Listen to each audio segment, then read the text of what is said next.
They were the faces that defined perfection. Stars who seemed untouchable, flawless, and impossibly glamorous. But behind the glittering lights and polished smiles, the reality was far from pristine. Some of Hollywood's brightest legends carried secrets that smelled worse than scandal itself.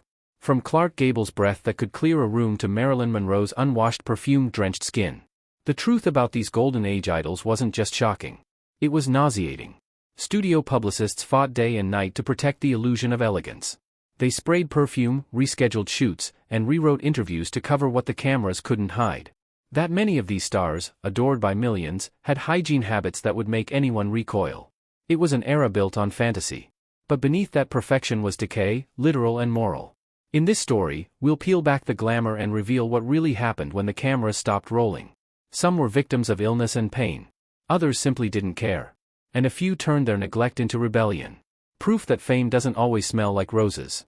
Clark Gable, the king with killer breath. Clark Gable was everything the golden age of Hollywood wanted in a man. Ruggedly handsome, effortlessly confident, and devastatingly charming.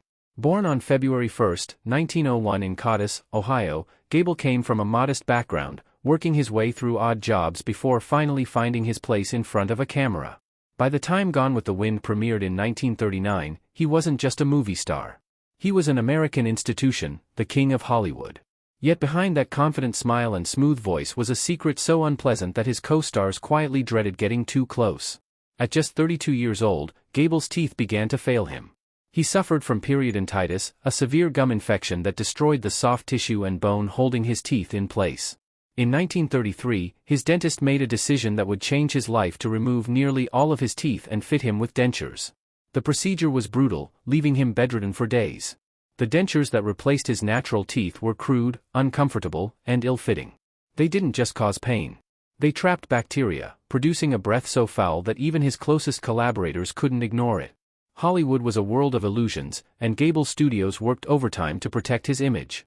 His publicist ensured that no journalist ever mentioned his dental problems, while makeup artists and costumers were instructed to keep mint spray and tissues nearby, but no amount of polish could mask the truth. Vivien Leigh, his stunning co-star in Gone with the Wind, was said to have struggled through romantic scenes with him, discreetly leaning away during kisses. Crew members whispered that some scenes were rescheduled early in the morning when his breath was less lethal.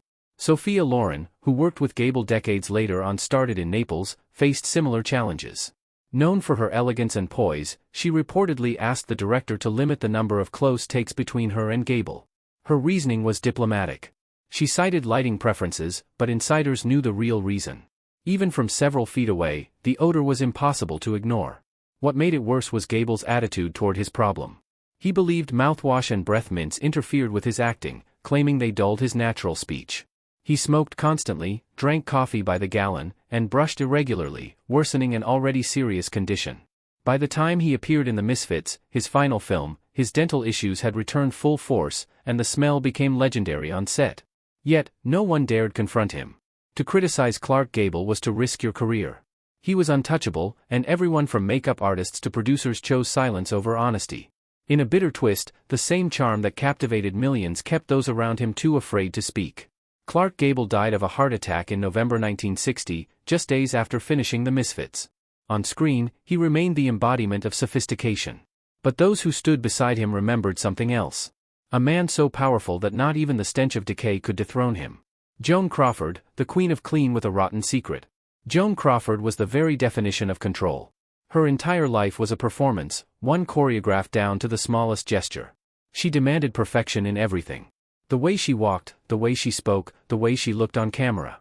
Her children recalled how even a speck of dust in her home could trigger an outburst. She scrubbed her hands until they bled and bleached her furniture until the air stung. But behind this obsessive image of cleanliness was a dark, painful irony. Joan Crawford's mouth, the source of her dazzling smile, was rotting from the inside.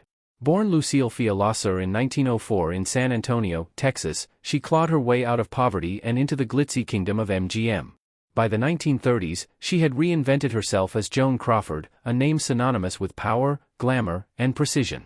Yet, even as her career soared, she became consumed by a dangerous obsession with beauty, specifically with the illusion of sharper cheekbones. Following a Hollywood trend popularized by Marlene Dietrich, Crawford underwent a shocking cosmetic procedure, the surgical removal of several murs to make her face appear more angular under studio lights. The procedure worked, at least at first. Her cheekbones became the envy of Hollywood, her face sculpted like marble, but the cost was devastating. Without the MERS to support her jaw structure, her remaining teeth began to shift forward, creating gaps that her dentist filled with cement and porcelain caps. Within months, the area became infected. Her gums swelled, her lips puffed, and her mouth was in constant pain. The infection never fully healed. Crawford developed chronic halitosis, bad breath so strong it could clear a room. Her perfectionist tendencies only deepened the tragedy. While she was famous for her immaculate wardrobe and perfectly arched eyebrows, her dental hygiene became increasingly poor. The pain in her mouth made brushing unbearable, and alcohol, her nightly escape, worsened the infections. During the filming of Whatever Happened to Baby Jane, her co-star B. Davis reportedly complained that Crawford's breath was enough to end the scene early. Crew members tried to disguise it with peppermint sprays and coffee mints, but the odor always returned. By the late 1960s, the rot had taken its toll.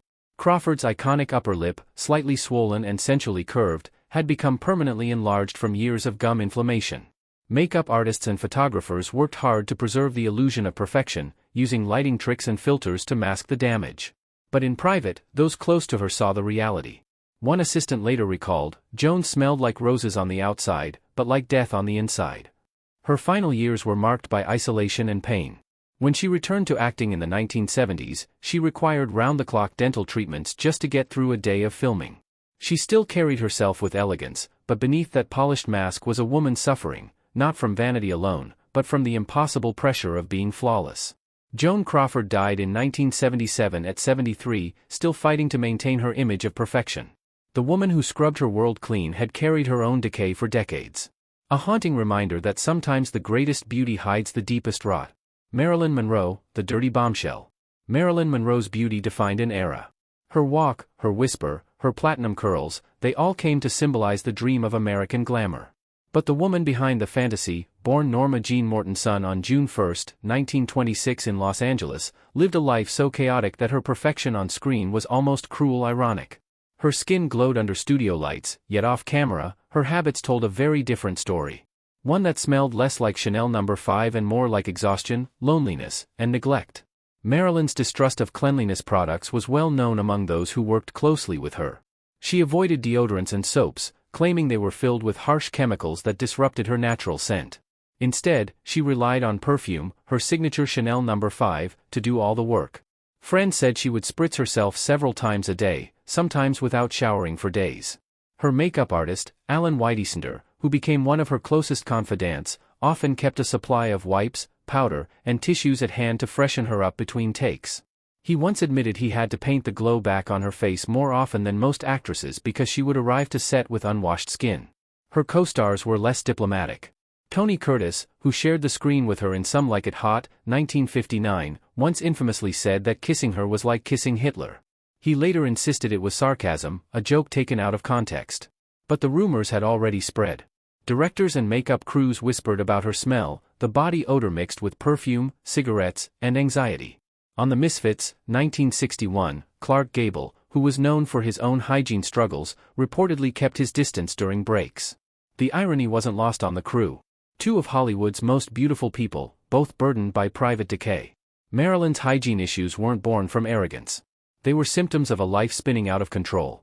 She suffered from chronic insomnia, depression, and dependence on barbiturates. Her nights were long, her mornings late, and her energy uneven. She often fell asleep in full makeup, her face pressed against the pillow, mascara staining the sheets. Her homes were said to be cluttered, littered with half-empty bottles and clothes strewn across chairs, a reflection of her restless mind. By 1962, as she filmed Something's Got to Give, her mental and physical state had worsened. She would arrive late, sometimes unbathed, visibly disoriented, and emotionally distant. Crew members described her as fragile, almost translucent, as if the weight of her fame had drained her vitality. Yet, once the camera rolled, the transformation was instant. The weary, vulnerable woman vanished, replaced by the radiant goddess America adored. Her death on August 4, 1962 at just 36 froze her image forever in time. To the world, she would always be perfect, untouched, immaculate, divine. But those who knew her best understood that behind the legend was a woman too tired to maintain the illusion. Her neglect of hygiene wasn't rebellion. It was surrender. The quiet exhaustion of someone who had been performing her entire life, even when no one was watching. Errol Flynn and Marilyn Brando. Charm that stank. Errol Flynn, the swashbuckling heartthrob of the 1930s and 4S, smelled of adventure and of liquor. Known for the adventures of Robin Hood and his scandalous off-screen life, Flynn drank heavily and sweated constantly. Crew members on Captain Blood whispered that his costumes required extra cleaning panels to survive his odor. As his alcoholism worsened, so did his hygiene. By the late 1940s, he'd sleep in his clothes unwashed and soaked with gin and sweat. Then came Marilyn Brando, a different kind of rebel. When A Streetcar Named Desire hit theaters in 1951, he redefined masculinity. Raw, physical, real. But that realness wasn't acting. Brando refused to shower regularly, claiming authenticity demanded it. Vivian Leigh, his co-star, struggled to film scenes amid the smell of sweat and cigarettes without second